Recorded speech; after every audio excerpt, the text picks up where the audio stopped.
you lot lovely? Well, good evening. I'm Sister Brandy Bex.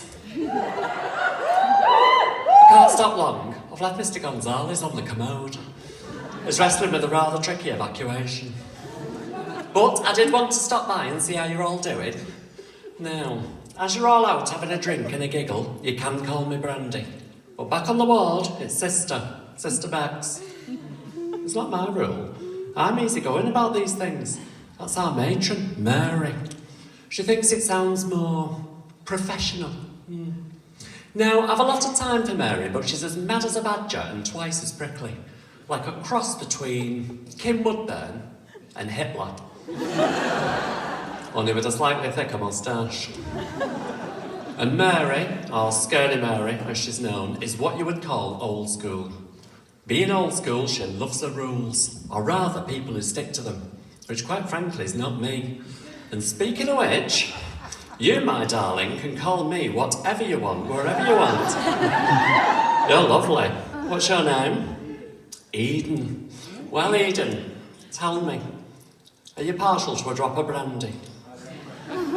Good answer. You know, there's nothing like a drop of brandy for warming your cockles. The question is though, Eden, do your cockles need warming?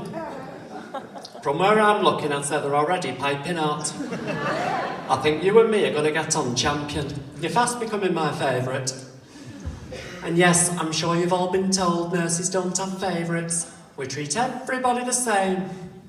What a load of nonsense. Of course we have favourites, we are human. You might not see me when we're out there, saving the world from a global pandemic. You're welcome.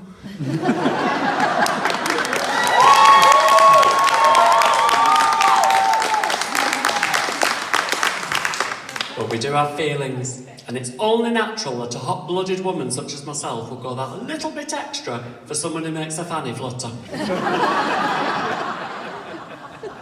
Now, one or two of you might be thinking that there's something about me that's not quite right. I'll admit it. Strictly speaking, I'm not quite adhering to the uniform policy. I should have my hair up and off my shoulders. But there'd be nothing to flick. And those doctors, they love to see me sitting at the nurse's station, flicking myself. To be honest, nursing isn't what I expected. It's impossible to steal any decent drugs. Almost. And I do realise that people can feel a little uneasy when they hear about nurses stealing, using pharmaceuticals. I'd like to assure you that every nurse's #1 priority, above all else, is to keep the patient safe from harm. It's true. I'd take a bullet for my patient. It'd be a damn sight less painful than the paperwork if one of them gets shot. A stubbed toe can set me back an hour in reports. I'd be tempted not to bother with the simple stuff, but you know Mary at Cotton On. Oh yes, she's got a special sense for these things. Last thing I need is to be in her bad books again. You look a glamorous sort. What's your name? Lois. Lois. Well, Lois, tell me, what do you think of these shoes? Do you like them? Yeah, I love it. Scaredy Mary told me off for wearing these to work. Says they're not suitable for a clinical environment. Miserable bitch. She says, I want to see you in something black and sensible. From the look on her face, I could have sworn she'd been to hers. That woman. She knows the code of conduct inside and out. She quotes it with every opportunity. Not that I pay any attention. I've never seen much point in the code of conduct. Surely it's just common sense. Thou shalt be kind.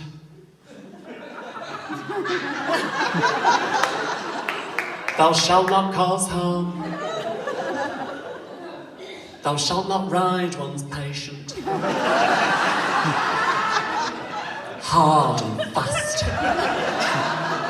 Like a bucking bronco in a hot pink Stetson. Honestly, it was one time. We all got a little excited that day for the Grand National. Besides, I think he looked rather good in that nose bag. But with Scaredy Mary giving me grief, it's a wonder I ever get any work done. Mary's the reason I enjoyed the COVID pandemic so much. She was shielding. I didn't see her for months. Happy days. That and the clapping. Were you out there on a Thursday evening, Eden, clapping for us NHS heroes? I bet you were. Bet you were there with your pan and your wooden spoon, banging away, happy as Larry. Thursday night supper, flying through the air with gay abandon. Now you get to see one of us in the flesh, like a dream come true. Anyway, last week Mary calls me into her office, accuses me of being unprofessional. Me, unprofessional. She says it's not appropriate for a nurse to be romantically involved with a doctor on the same ward. Romantically involved with a doctor. Do I look like I qualified yesterday? I put her straight. I said, Mary, that was nothing more than casual sex.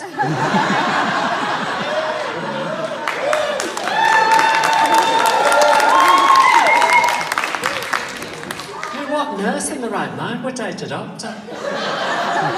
They're hard work. In fact, I'm going to tell you a little something about these doctors. But before I do, I'm afraid I do have to issue a trigger warning. Oh yes, this is serious. I wouldn't want to traumatise anybody, not without at least warning them first. Now, some of what I'm about to say, or rather the manner in which it's delivered. How can I put this? I need to tell you, it's quite triggering. Look, there's going to be some spoken word poetry. I've said it, my name is Brandy Bex and I use poetry. Been using poetry for a few years now. We started innocently enough, one or two limericks at parties. Before you know it, you're hooked. Those rhymes. These days, it's just the occasional haiku. I'm usually fine. But there's something about you lot, all warm and fuzzy. I just know I can be myself and that you'll be kind. Especially you, Eden. You make me feel all gooey inside. So here goes. There's now so frustrating as doctors when dating, along with their strange attitudes. Erratic at best, I'd swear it's a test just to cope with their turbulent moods. As they swing back and forth right off track, then of course, so controlled like the nutters they are. It's the stress of the job, makes them act like a knob when they're tired or feeling off par. Though desire may be great, they will often be late. That is, if they turn up at all. And then once they're there, don't be caught unaware, you can bet that they will be on call. No longer that fool, I now live by the rule to never get quite so involved. Instead, I've been taught that by shifting my thoughts, there are other wee problems to solve. It's no perfect match, but there's itches to scratch, and heavens don't think me perverse. Though relationship shoddy, when it comes to the body, in anatomy they are well versed. So to hell with romance, if you get half the chance to dine at this carnal feast. I'm pleased to reveal that a doctor's appeal is they are good for one thing, at least. Thank you.